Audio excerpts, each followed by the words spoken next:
가장 핵심적인 콘트라스트는 이제 대조는 그거죠. 미키 한 명을 이제 지속적으로 죽게 만들면서 죽을 만한 또 힘들고 위험한 일을 얘한테 다 몰아주고 얘는 이제 재출력될 수 있다는 핑계로 그냥 계속 죽으라고 하는 거 아니에요. 그런 일거리를 준 거고 너 거기 사인했잖아 라고 하고 그리고 나머지 모든 사람들은 안도감을 느끼면서 죄책감을 안 느끼는 거잖아요. 쟤는 저게 일인데 뭐 그런 약간 비겁한 입장인 거고. 프로덕션 디자인 관련해서는 이번 달 말에 LA에서 개관한 아카데미 영화 박물관에서 관련 전시를 하는 걸로 알고 있는데 부럽습니다. 가시게 될 분들 재밌게 보고 오세요. 내년 오스카가 끝나고 나서 그러니까 올 그 해당 투표 연도에 해당하는 작품을 거기 전시할 수는 없다고 하더라고요. 그래서 이번 달에 오픈을 하는데 내년 3월까지는 이제 기생충까지의 전시물들만 전시가 되고 27년까지 전시를 하는데 뭐 26년 3월부터 이제 미키 17의 뭐 소품이나 뭐 여러 가지 뭐 재밌는 것들이 들어간다고 하더라고요. 내년에 중요한 일정으로 LA행을 여러분 감안해 주시기 바라겠습니다. 옥자에 이어서 정말 세계적인 촬영 명장인 다리우스 콘치와 촬영 호흡을 영화를 통해서 또 맞추셨는데요.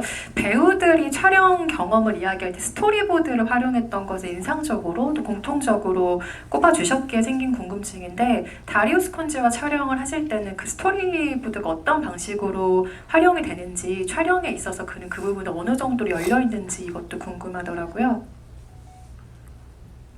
그 어디를 어떻게 찍고 카메라가 어느 위치에 있고 뭐 어떤 사이즈로 찍고 카메라가 이렇게 움직여야 된다라는 이제 설계도가 있는 건데 그렇다고 그게 구체적으로 거기에 뭐 빛과 그림자를 어떻게 세팅을 하고 뭐 카메라의 이제 렌즈를 어떻게 선택하고 이런 건 사실 촬영 감독의 몫이고 저와 촬영 감독이 의논해서 하는 거기 때문에 그 기초적인 그 설계도가 던져졌다고 해서 사실 뭐 촬영 감독이 할 일이 없어지거나 이런 건 전혀 아니잖아요. 예. 여전히 무궁무진하게 할 일이 많고 그 라이팅 이제 빛의 그러니까 광선과 그림자에 대한 집착과 욕심이 어마어마하신 분이어가지고 그리고 이렇게 제가 파리에 있는 그분 집에 가서 식사를 한 적이 있었는데 옛날에 옥자 때였나 집이 되게 어두워요. 깜깜하고 1층, 2층이 다 어둡고 그래서 그 사모님이 되게 막 저한테 투정을 감독님 너무 어둡지 않아요 집이? 저는 미치겠어요. 뭐 아무것도 안 보여 그러더니 다리우스는 No, still too bright. 뭐 이러는 그래서 더 어둡게 하고 싶다고 자기는 그 침침한 조명 밑에 이렇게 고양이 되게 멋있게 생긴 고양이가 이렇게 앉아 있고 분위기가 묘해요 집이 가면. 그리고 집에 또 자기가 이렇게 라이팅을 해놓은 거예요. 그래서 가족들이 그걸 건드리는 걸 되게 싫어하신대요. 그래서 보면서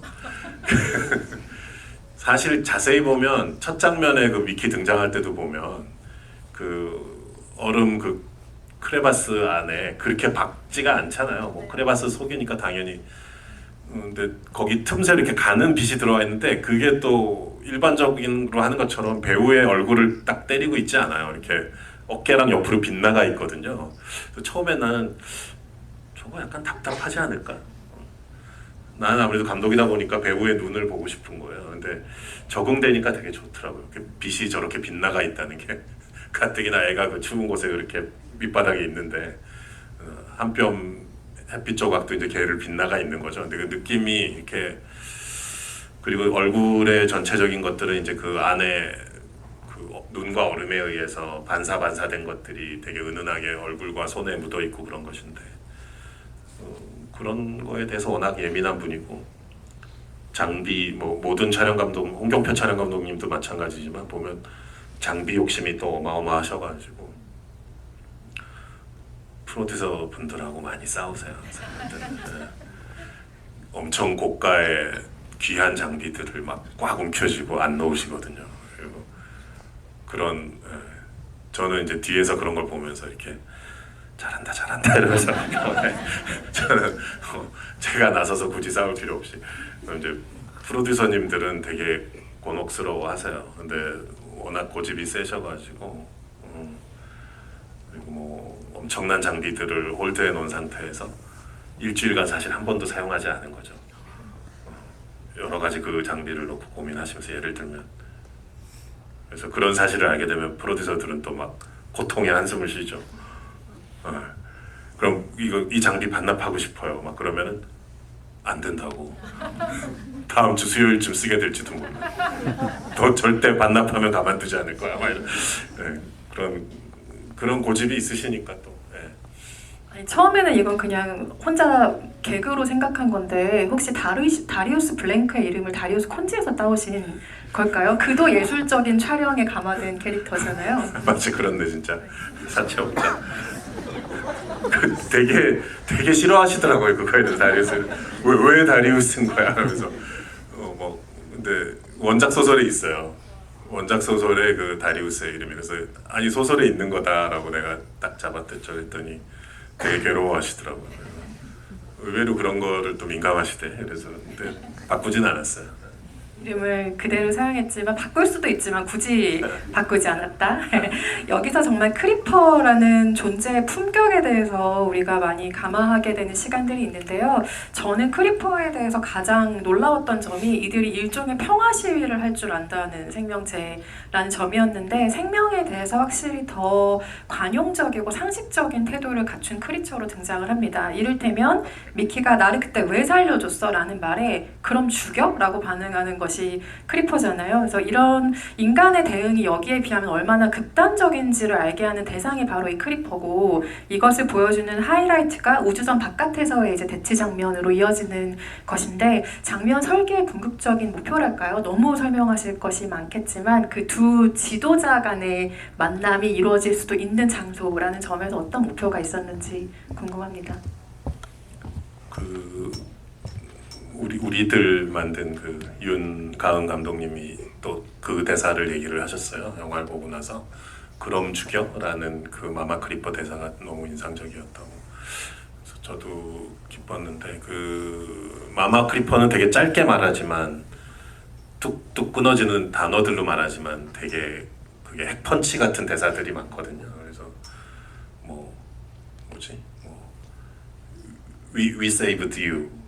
You kill 루코 뭐 이런 그 듣고 나면 정신이 멍해지는 인간 입장에서는 그 죄책감을 느낄 수밖에 없는 그런 말들. 그리고 엄청난 정치가잖아요. 마마 크리퍼가 되게 뛰어난 국회의원으로 치면 한 7선 의원의 풍모가 있는 엄청난 전략가고 그 사실은 그 울룰레이션이라 그러는데 그 어르르 하는 거 있잖아요. 그 알제리 그 유튜브에 보면 그 울룰레이션 교습하는 것도 있어요. 그 알제리 전투라는 옛날 영화 보면 나오는데 그 식민지 시절에 프랑스 군대에 저항하면서 알제리 사람들이 막 했던 그거예요.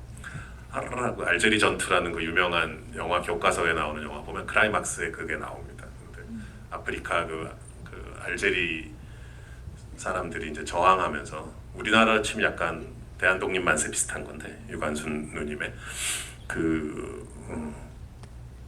그런 사실은 그게 정치력 아까 말씀하신 평화 시위 그 퍼포먼스의 절정부가 이제 그 울룰레이션인 거죠. 그 뭐 귀도 터지고 눈도 터지고 뇌가 다 터져서 니네 다 죽는다는 건데 사실은 그렇지 않잖아요. 근데 이제 그 그런 게 이제 협상력이죠. 뭐 비속어로 표현하자면 뻥카 같은 건데. 뻥카를 내밀어서 이제 협상을 이끌어내는 그런 것인 거고 그만큼 그들이 스마트하고 지적이면서 또 품격도 있는 거죠. 미키를 구해준 거나 그 루코 조커에 대한 반대로 그 크리퍼를 엄청나게 경멸했던 마크 러팔로나 토니 콜렛도 그 경멸의 혐오와 경멸 표현들이 어마어마하잖아요. 뭐 무슨 똥물에 빠진 크로아상 같다 그러고 뭐 되게 막 비하를 하는데 벌레 같다. 근데 영화를 다 보고 나면 누가 벌레 같은 존재인지는 사실 극명하게 드러나는 거잖아요. 그리고 가장 핵심적인 콘트라스트는 이제 대조는 그거죠. 미키 한 명을 이제 지속적으로 죽게 만들면서 죽을 만한 또 힘들고 위험한 일을 얘한테 다 몰아주고 얘는 이제 재출력될 수 있다는 핑계로 그냥 계속 죽으라고 하는 거 아니에요. 그런 일거리를 준 거고 너 거기 사인했잖아 라고 하고 그리고 나머지 모든 사람들은 안도감을 느끼면서 죄책감을 안 느끼는 거잖아요. 쟤는 저게 일인데 뭐 그런 약간 비겁한 입장인 거고 크리퍼들은 그 조커 하나를 구하기 위해서 모든 구성원이 다 이제 서론으로 뛰쳐나와서 말씀하신 그런 평화 시위 내지는 되게 웅장한 퍼포먼스를 펼치는 거잖아요. 그래서 너무 대조적이죠. 정확히 하나를 위해서 모두가 하나를 핑계로 모두 비겁해지는 이 한 그룹이 있는 거고 하나를 구하기 위해서 모두가 뛰쳐나오는 그룹이 있기 때문에 어디가 더 존중받을 만한 공동체인지는 뭐 분명히 드러나는 거죠. 이후에 이어지는 빨간 버튼과 관련한 이야기들도 많이 궁금해하실 것 같습니다. 여기서는 트라우마 혹은 딜레마 역할을 버튼이 하는 장면이 굉장히 많은데요. 미키가 어릴 때 자동차를 눌렀던 버튼, 그의 트라우마의 시작이었던 그의 가장 큰 죄의식으로 자리 잡은 일종의 심볼이 바로 버튼이죠. 그리고 이후에 악몽 장면을 보면 거기 안에 일파의 손에 계속 피가 고이게 되는데 그 모양도 어찌 보면 빨간 버튼처럼 보이도록 편집이 되어 있습니다. 그리고 이후에 휴먼 프린팅 기기를 파괴하는 버튼 역시 빨간 버튼이고요. 빨간색은 아니지만 넓게 본다면 미키 17과 미키 18 중 누구의 폭탄을 터뜨릴 것인가 역시 그 버튼으로 이어지는 문제가 되는데요. 이 버튼의 역할을 영화 안에서 어떤 식으로 가져가고 싶으셨는지에 대한 이야기도 궁금합니다. 그 미키가 이제 미키 17 미키가 이게 자존감이 없잖아요. 보면 맨날 막 지가 당해놓고도 막 미안하다는 소리만 하고 그 뭐야 땡스 포드 디너 그것 때문에 이제 미키 18이 완전히 뚜껑이 열려버리는데 어쨌든 자존감이 없기 때문에 그러니까 죄책감 불필요한 죄책감이 너무 많으면 또 사람이 자존감이 약해질 수밖에 없겠죠. 그래서 그 죄책감의 근원 내지는 출발점이 처음부터 뭐 자기가 뭐 어렸을 때 과학 시간에 뭐 개구리를 뭐 이렇게 했는데 그거 벌을 받나 보다. 또 뭐 나샤 방에 안 가서 벌을 받나 보다라고 하는데 더 거슬러 올라가면 이제 어렸을 때 그 자동차에 근데 자동차에 뭘 이렇게 눌렀다고 사고가 나겠어요? 뭐 착각하는 거죠. 어떻게 보면은 그거를 자기 트라우마 스스로 이제 트라우마로 스스로 만들어버린 것 같은 건데 또 다른 이제 분리된 다른 자가 이제 18의 형태로 그 사고 원인은 그게 아니래잖아 라고 이제 얘기를 해주잖아요. 또 다른 애가 그 영화 이름 기억 안 나. 그 애가 되게 오래전 영화에서 실제 실화 사건인데 그 아빠가 기타리스트인데 아빠 콘서트장에 가서 보다가 애가 무슨 자기가 마음속으로 무슨 주문을 외웠나 무슨 말을 했는데 그 순간에 아빠가 전기 기타에 감전돼서 죽는 거예요. 공연장에서 쓰러졌는데 그게 자기가 아빠를 죽였다고 그때부터 아이가 말을 안 하고 이제 실어증이 돼서 하는데 이제 그 아이의 마음 속에 이제 깊은 곳을 탐험에 들어갔더니 결국 그게 있었던 거예요. 자기가 그렇게 해서 아빠가 그때 그 애 이름이 영화 제목이었는데 이 영화 보셨죠? 네, 감전 지식들. 근데 그거를 에이미? 네, 에이미란 영화. 근데 거기서 제가 좀 착안을 한 것 같아요. 그 미키가 약간 비슷한 거죠. 그 차에 이렇게 아니 근데 뭐 밖에 그렇게 노출돼 있는 버튼을 누른다고 뭐 차가 어떻게 폭파되겠어 어쩌겠어요. 근데 애가 그렇게 착각하는 거죠. 근데 엄마를 잃은 고통과 막 그런 사건 교통사고 자체에 막 충격 속에 있다 보면은 아이들이 그렇게 생각할 가능성이 있다고 저는 보거든요. 그래서 그 죄책감의 출발점이 버튼인 건데 그래서 오늘날의 미키의 그런 성격을 있게 한 어떻게 보면 출발점 같은 건데 트라우마인 거고 버튼이. 근데 그거를 이제 그 자기의 생명을 오락가락 이제 생사 여탈권을 쥐고 있는 그 잔인한 마샬일파 부부가 이제 팔에 그걸 차고 뭐 이렇게 남의 생명을 자기가 선택하듯이 해서 그리고 막 토니 콜레트 자꾸 막 누르려 그러고 막 이러잖아요. 그래서 그 되게 잔인한 버튼이죠. 근데 그게 결국은 마지막에는 이제 그 휴먼 프린터를 폭파시키는 버튼이 되는 거니까 트라우마에서 이제 자기 해방이라고 하니까 좀 너무 거창한데 뭐라 해야 되지? 트라우마였던 버튼이 이제 행복의 버튼이 되는 거죠. 저는 그 장면의 미키 나레이션도 굉장히 인상적이었어요. 영화를 보면서 사람들이 다 묻잖아요. 죽는 게 어떤 기분이냐고 미키에게 묻는데 이 사람이 답을 시원하게 하는 장면은 거의 없단 말이에요. 그래서 물론 아마 이 미키의 캐릭터를 보건대 평소에 뭐 실존주의나 자기의 뭔가를 깊이 연관시킬 수 있을 것 같지는 않죠. 그걸 계속 생각할 인물은 아닌 것 같지만 근데 마지막에 그가 그 버튼을 누르면서 다른 미키들의 살아볼 기회를 없앤 것 같다는 죄책감을 느끼게 되잖아요. 거기서 저는 어렴풋이 어떤 생각을 했냐면 이전에 그 18과 싸울 때도 지금까지는 내가 계속 이어지는 기분이었잖아 라는 이야기를 그 18에게 하게 되는데 그러니까 다른 사람들은 익스펜더블을 계속 죽는 존재라고 인식을 하지만 혹은 죽어도 상관없는 존재라고 생각하지만 어쩌면 미키는 계속 살아간다는 거에 조금 더 초점을 맞췄던 사람이 아닐까. 그러니까 이건 죽는 이야기가 아니고 정말 사는 것에 초점이 더 간 이야기고 그걸 이해한 유일한 인물이 어쩌면 미키가 아니었을까라는 생각을 하게 됐는데요. 관련해서 네. 네, 그 말씀하신 거에 이미 답의 내용 다 있는 것 같은데요. 그 끊임없이 재출력된 사람만이 할 수 있는 생각이었던 것 같아요. 정말 재출력돼서 살아도 자기는 사는 거니까. 그리고 뭐 그 빨간 벽돌 같이 생긴 거울 장치에서 연결이 됐건 어쨌건 자기의 기억과 감정과 마음은 특히나 나샤에 대한 사랑하는 감정까지도 자기는 연결시켜 왔으니까 삶의 연장으로 생각했을 테고 그래서 또 이제 그 이후에 나올 미키에 대해서 살짝 죄책감이 느껴지려나? 이제 그 길티 죄책감 얘기했던 하죠. 그래도 버튼 눌러버렸잖아요 이미.